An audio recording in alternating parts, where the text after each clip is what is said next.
s'est passé quelque chose sur ce plateau de tournage que personne n'aurait pu prévoir. Une transformation si profonde qu'elle reste inexplicable à ce jour. Vous êtes-vous déjà demandé ce qui se passe réellement lorsqu'une personne décide d'incarner non seulement un personnage, mais une figure divine? Qu'advient-il dans les recoins les plus profonds de l'âme lorsqu'un acteur franchit la fine limite entre la performance et l'incarnation? Jim Caviezel n'était pas simplement en train d'interpréter Jésus-Christ. Il était en train d'être absorbé par une présence plus grande que sa propre existence. Les caméras ne captaient que l'extérieur, mais si vous aviez été là, vous auriez remarqué quelque chose de différent dans ses yeux. Une lueur, une profondeur qui transcendait le scénario. Alors que le réalisateur Mel Gibson orchestrait les scènes, quelque chose d'invisible organisait une révolution silencieuse dans l'esprit de Caviezel. Et si je vous disais qu'interpréter une personne ne se résume pas à étudier ses mouvements, mais consiste à laisser son essence circuler à travers chaque cellule de votre corps? Voilà la première question que Jim se posa en acceptant le rôle qui allait changer non seulement sa carrière, mais toute son existence. Vous pensez peut-être connaître l'histoire de la Passion du Christ telle qu'elle a été filmée. Peut-être avez-vous vu le film, analysé des interviews, lu des critiques. Mais le véritable miracle s'est produit en coulisses, dans l'âme d'un homme qui, en revêtant les habits de Jésus, s'est dépouillé de ses propres limitations. Ce que vous êtes sur le point de découvrir est l'évangile non écrit, la révélation silencieuse qui transforma un acteur en disciple, un homme ordinaire en messager, un professionnel en pèlerin. Et maintenant, êtes-vous prêt à voir au-delà du voile? La transformation a commencé bien avant que les caméras ne s'allument. Imaginez le poids de la responsabilité d'être choisi pour représenter la figure la plus influente de l'histoire de l'humanité. Jim déambulait dans son appartement aux petites heures du matin, agité. Les murs semblaient palpiter d'une énergie étrange alors qu'il lisait et relisait les évangiles. Ce n'étaient pas de simples mots sur une page d'un livre ancien. C'était comme si chaque phrase sautait de la page et pénétrait son être, semant des graines dans un sol fertile encore à labourer. Toute ma vie, j'ai cru connaître ces textes, confia-t-il plus tard à un ami. Mais il y avait un évangile caché entre les lignes, visible uniquement par ceux qui étaient prêts à vivre les mots plutôt qu'à simplement les répéter. Avez-vous déjà eu le sentiment que quelque chose que vous pensiez entièrement connaître comportait des couches de sens supplémentaires? Comme un portrait familier qui, sous une nouvelle lumière, révèle des détails jamais perçus auparavant. La préparation physique était rigoureuse. Perte de poids, apprentissage de l'araméen, de l'hébreu et du latin. Mais ce que personne ne voyait, c'était la préparation spirituelle. Tandis que les préparatifs techniques du film avançaient, une métamorphose silencieuse s'opérait aux fondations mêmes de l'identité de Caviezel. Les premières semaines de tournage en Italie apportèrent des défis inattendus. Le climat était imprévisible et les conditions de travail éprouvantes. Mais si vous observiez attentivement, vous auriez remarqué quelque chose de particulier. La façon dont Jim commença à regarder les autres avec une compassion qui ne lui appartenait pas, mais semblait empruntée à une autre époque, à un autre être. Il devenait de plus en plus difficile de distinguer où s'arrêtait Jim et où commençait Jésus, relata un assistant de production. La frontière entre personnage et personne se dissolvait comme la brume matinale sous le soleil levant. C'est alors qu'un premier épisode inexplicable se produisit. Pendant une pause sur le plateau, Jim se retira dans un coin isolé. Un membre de l'équipe le retrouva 20 minutes plus tard, agenouillé dans un état de concentration si intense qu'il semblait avoir atteint un autre plan d'existence. Lorsqu'il revint finalement, ses yeux portaient une lumière différente. Croyez-vous que certains rôles ont le pouvoir de remodeler fondamentalement qui nous sommes? Et si le rôle que nous jouons n'était pas simplement un masque temporaire, mais une passerelle vers une vérité plus profonde sur notre propre nature? L'évangile caché commença à se révéler, non pas dans de vieux papyrus ou lors de fouilles archéologiques, mais dans le laboratoire vivant d'une âme en transformation. Le 3e mois de tournage apporta une révélation qui ébranla les fondations mêmes de l'existence de Jim. Ressentez-vous la chaleur oppressante de ce jour à Matera, dans le sud de l'Italie, où le soleil ne brûlait pas seulement les corps, mais semblait distiller les âmes jusqu'à leur essence la plus pure.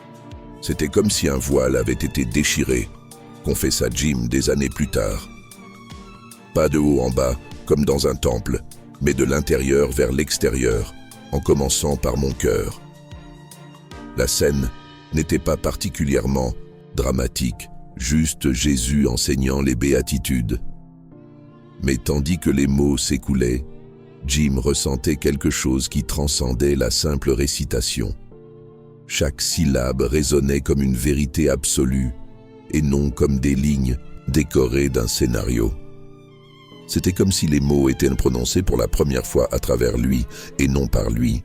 Avez-vous déjà vécu un moment où vous vous êtes senti simplement comme un canal pour quelque chose de plus grand que vous-même, comme si vous étiez un instrument joué par des mains invisibles? Les acteurs incarnant les disciples remarquèrent ce changement. L'énergie qui émanait de Jim n'était pas fabriquée. Elle était palpable, presque visible, telle des ondes de chaleur déformant l'horizon désertique. Ils n'étaient plus simplement en train de représenter des personnes écoutant un acteur. Ils absorbaient véritablement une présence qui les transcendait. Durant cette période, Jim commença à faire des rêves très vifs. Pas des cauchemars, mais des visions d'une clarté cristalline qui le laissait épuisé au réveil, comme s'il avait vécu des vies entières pendant son sommeil. Dans ses rêves, il arpentait des terres anciennes, sentait la poussière de Galilée entre ses orteils, goûtait au pain rompu en communion. Les rêves ne parlaient pas du Christ des vitraux ou des peintures de la Renaissance, expliqua-t-il. C'était un Jésus humain, accessible, avec un sens de l'humour surprenant et une sagesse qui ne comprimait pas, mais libérait. L'évangile caché se manifestait non par de nouveaux textes, mais par une façon totalement nouvelle de lire sa propre vie.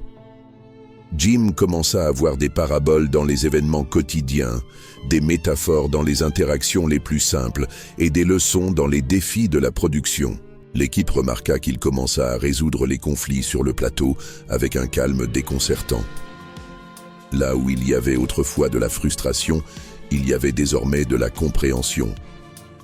Là où l'impatience régnait, la compassion s'épanouissait. Avez-vous déjà traversé des situations sans percevoir les messages cachés qu'elles contiennent? Combien d'évangiles personnels restent non lus sur votre propre chemin? La transformation de Jim avançait comme une marée silencieuse, imperceptible au fil des instants, mais indéniable sur la durée. L'évangile caché n'était pas retrouvé dans un manuscrit perdu, mais dans l'alchimie entre un homme, son rôle et sa volonté de s'ouvrir complètement à l'inconnu. Tout processus de transformation profonde rencontre de la résistance. Vous connaissez cette vérité dans votre propre vie, n'est-ce pas? Comme le papillon qui doit lutter contre son cocon pour renforcer ses ailes, Jim affronta sa propre nuit noire de l'âme. Il y a eu un moment où j'ai voulu abandonner, révéla-t-il plus tard. Pas le film, mais ce voyage intérieur qui avait commencé. C'était comme être vidé et rempli en même temps, et le processus était douloureux au-delà des mots. La résistance se manifesta sous forme de doutes déchirants.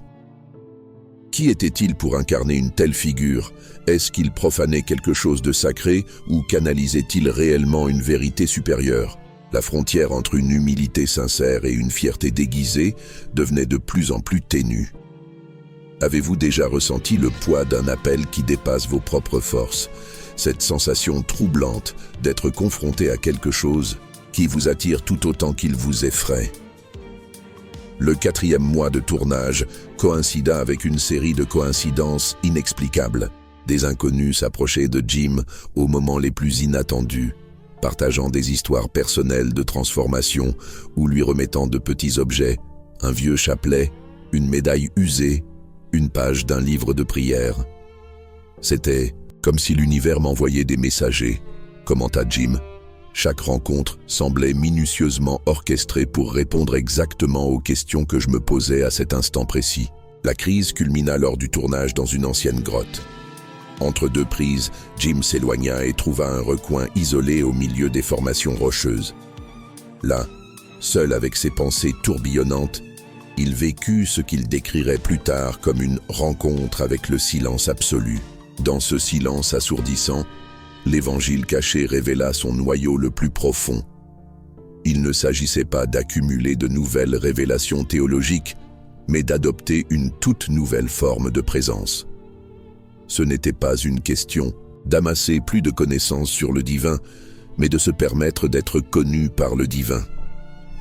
Avez-vous déjà vécu des moments où le silence parlait plus fort que n'importe quel mot, où son absence révélait plus que sa présence? Lorsque Jim émergea de la grotte quelques heures plus tard, l'équipe nota un changement subtil mais indéniable. C'était comme s'il avait laissé quelque chose derrière lui, peut-être le dernier vestige de résistance, la dernière tentative de garder le contrôle sur le processus de transformation. « Quelque chose est mort dans cette grotte », confia-t-il à un ami proche. « Je ne peux pas expliquer exactement quoi. Peut-être la peur de me perdre complètement dans le rôle.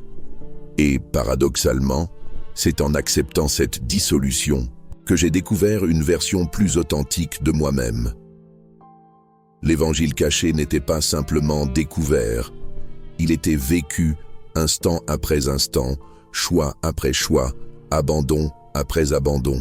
Et vous? Combien seriez-vous prêt à abandonner pour découvrir votre propre vérité essentielle? L'acceptation arriva comme l'aube, progressivement, puis en peignant le ciel de nouvelles nuances. Pouvez-vous imaginer cette transformation, d'abord si subtile qu'elle passait presque inaperçue, puis devenue si évidente qu'il était impossible de l'ignorer? C'était comme si toutes les pièces s'emboîtaient enfin. Commenta Jim, je n'incarnais plus seulement Jésus, je laissais son esprit s'exprimer à travers moi, en dépit de toutes mes limitations humaines. L'équipe de tournage fut témoin d'une présence qui transcendait l'art de jouer. Dans les intervalles entre les scènes, Jim ne sortait plus du personnage. Non pas parce qu'il était prisonnier d'une technique d'interprétation, mais parce que la frontière entre son rôle et lui-même s'était dissipée en quelque chose. De nouveau, une troisième entité qui n'était ni entièrement Jim, ni tout à fait Jésus, mais un pont vivant entre les deux. Avez-vous déjà ressenti, même brièvement, ce que cela pourrait être d'exister au-delà des limites de votre personnalité habituelle? Comme si une version plus authentique et plus vaste de vous-même n'attendait qu'à être reconnue. L'Évangile caché révélait son 5e chapitre, la vérité d'une identité transcendante. Il ne s'agissait pas simplement d'imiter le Christ à l'extérieur, mais de reconnaître et d'éveiller l'étincelle christique intérieure. Lors du tournage d'une scène apparemment simple, Jésus observant des enfants jouer, quelque chose d'extraordinaire se produisit. Sans aucune consigne de la part du réalisateur, des enfants locaux, qui observaient le tournage à distance, commencèrent à s'approcher de Jim, comme attirés par une force magnétique invisible. Le réalisateur, conscient de la magie du moment, laissa les caméras tourner tandis que les enfants se rassemblaient naturellement autour de Jim. Ces enfants ne me voyaient pas comme un simple acteur, réfléchit Jim plus tard. Ils réagissaient à quelque chose qui allait au-delà de l'apparence, au-delà de la mise en scène. Ce fut l'un des moments les plus humbles et révélateurs de toute l'expérience. Pendant cette période, Jim commença à recevoir des lettres et des messages de personnes qui rêvaient de lui, non pas en tant qu'acteur, mais en tant que Christ qui l'incarnait. Des visiteurs du plateau racontaient des expériences de paix profonde ou des guérisons émotionnelles inexplicables après de brèves interactions avec lui. Croyez-vous que nous pouvons devenir des canaux pour une présence plus grande que nous-mêmes? Que nos corps et nos esprits peuvent servir de vaisseaux pour quelque chose qui nous transcende lorsque nous nous vidons complètement? Jim ne luttait plus contre la transformation. Il était devenu la transformation incarnée. L'Évangile caché n'était pas seulement découvert. Il se manifestait, s'incarnait, devenait chair et sang par sa totale abdication. L'humilité absolue devint la clé de son autorité spirituelle. Plus Jim se fondait dans l'effacement de son ego, plus sa présence brillait intensément. C'était le paradoxe central de l'Évangile caché. C'est uniquement en se perdant totalement que l'on se retrouve vraiment. Et vous, êtes-vous prêt pour ce renoncement? Ou vous accrochez-vous encore aux définitions limitées que vous êtes construites? Le tournage arriva enfin à sa fin, mais l'évangile caché continua de se déployer dans la vie de Jim. Pouvez-vous imaginer ce que cela signifie de ramener une telle expérience dans le quotidien? Comment se réintégrer dans la normalité après avoir habité l'extraordinaire? Je ne suis plus jamais redevenu le même, admit Jim dans une interview des années plus tard. Il ne s'agissait pas de me considérer spécial ou élu, mais d'avoir entrevu une possibilité d'être humain qu'une fois perçue, on ne peut plus effacer. Le retour à la vie normale à Hollywood présenta des défis particuliers. Comment naviguer dans un monde d'images et d'apparences quand on a expérimenté l'essence qui se cache derrière les formes? Comment participer au jeu de la célébrité après avoir entrevu la véritable nature de la gloire? Avez-vous déjà repris le cours de votre vie après une expérience profondément transformatrice pour découvrir que le monde autour de vous semblait superficiel, comme si chacun marchait en somnambule dans un rêve collectif? L'Évangile caché révéla son chapitre final, la vérité de l'intégration. Il ne s'agissait pas de fuir le monde, mais d'y apporter la lumière. Il ne s'agissait pas de transcender l'humanité, mais d'habiter pleinement la divinité déjà présente dans la condition humaine. Jim commença à choisir ses rôles avec un discernement différent. Ce n'était plus seulement une question de personnages intéressants ou de scénarios bien écrits, mais d'histoires portant en elles des graines de vérité et de transformation. Sa présence sur les plateaux devint synonyme de création d'environnement, empreint de respect mutuel et d'une profondeur inhabituelle. Il n'a pas besoin de dire grand-chose, commenta un réalisateur qui travailla avec lui par la suite. Il y a quelque chose dans son regard qui communique plus que des mots. C'est comme s'il était toujours à la fois présent et ailleurs. Les échanges de Jim avec ses admirateurs changèrent radicalement. Là où il y avait autrefois la superficialité typique des rencontres avec une célébrité, il y eut désormais des échanges authentiques, des regards qui voyaient réellement la personne en face, une qualité de présence qui rendait chaque interaction sacrée. Avez-vous déjà été en présence de quelqu'un qui vous semblait véritablement voir au-delà de votre apparence ou de votre statut social et percevoir votre essence la plus profonde? Vous souvenez-vous de ce sentiment, à la fois vulnérable et profondément accueilli? L'Évangile caché n'était pas un texte destiné à être conservé dans des musées ou étudié dans des universités. C'était, et c'est toujours, une pratique vivante, une invitation permanente à habiter le monde avec une conscience élargie qui reconnaît le divin à chaque rencontre, à chaque défi, à chaque souffle. Le message le plus important que j'ai découvert, confia Jim lors d'un rare moment de vulnérabilité, c'est que nous n'avons pas besoin de chercher loin pour trouver le sacré. Il est ici, respirant à travers nous, attendant d'être reconnu et pleinement vécu. Et maintenant, à la fin de ce voyage, qu'emportez-vous avec vous? Non pas un nouveau dogme ou une révélation sensationnaliste, mais peut-être une question qui continue de résonner. Et si l'évangile le plus puissant n'était pas écrit sur du vieux papier, mais attendait d'être écrit à travers votre propre vie? Le véritable miracle n'a pas été que Jim Caviezel ait interprété Jésus. Le miracle a été qu'en se vidant complètement pour le rôle, il ait découvert une capacité infinie pour l'amour, la compassion et une présence authentique qui réside en chacun de nous. Et vous? Êtes-vous prêt à découvrir votre propre évangile caché? Faites une pause. Respirez profondément. Sentez le poids de ces mots, non seulement dans votre esprit, mais dans votre cœur. Car la véritable transformation n'est jamais une simple idée intellectuelle, c'est une expérience vécue, un appel qui résonne dans les profondeurs de l'être. L'évangile caché vous attend. Il a toujours été là. La seule question qui demeure est: êtes-vous prêt à le vivre ?